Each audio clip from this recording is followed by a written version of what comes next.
কৃষ্ণ, ব্রহ্মাণ্ডের সমস্ত জীব চেতনার 5টি অবস্থার মধ্যে দিয়ে বিরাজ করে।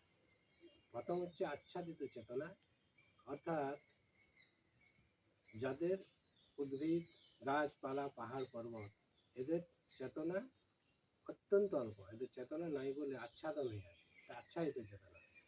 তারপরে হচ্ছে সংকুচিত চেতনা। সংকুচিত, এরা হচ্ছে উদ্ভিদ, বিভিন্ন রকমের পশু, পাখি, জন্তু, জানোয়ার, এরা হচ্ছে সংকুচিত চেতনা, অর্থাৎ অল্প একটু চেতনার স্তরে এরা আছে। তারপরে আসছে মুকুলিত চেতনা, অর্থাৎ নীতিক জ্ঞানহীন নাস্তিক মানুষগণ, এবং এই স্তরে যারা আছে, এটা হচ্ছে এই চেতনার পরেই হচ্ছে বিকশিত চেতনা। বিকশিত চেতনা হচ্ছে ভগবানের নামের সাথে যারা যুক্ত, কৃষ্ণ অনুসরণে ভক্তগণ, এরা হচ্ছে, এবং নীতিক জ্ঞান যুক্ত, এরা হচ্ছে বিকশিত চেতনা।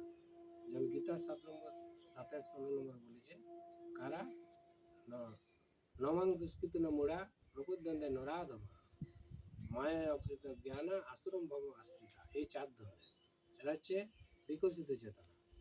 তারপরে আসছে আপনার পূর্ণ বিকশিত চেতনা। পূর্ণ বিকশিত চেতনা স্তরে বিভিন্ন ভক্ত, যেমন আমাদের শ্রীল প্রভুপাদ, আমাদের গুরু মহারাজ, শ্রীল স্বামী গুরু মহারাজ, আছে পূর্ণ বিকশিত স্তরে, এবং যারা ভক্ত সঙ্গ করে তারাও পূর্ণ বিকশিত স্তরে উন্নত হওয়ার চেষ্টা করছে।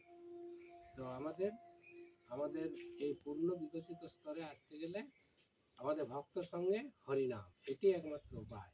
হরে কৃষ্ণ।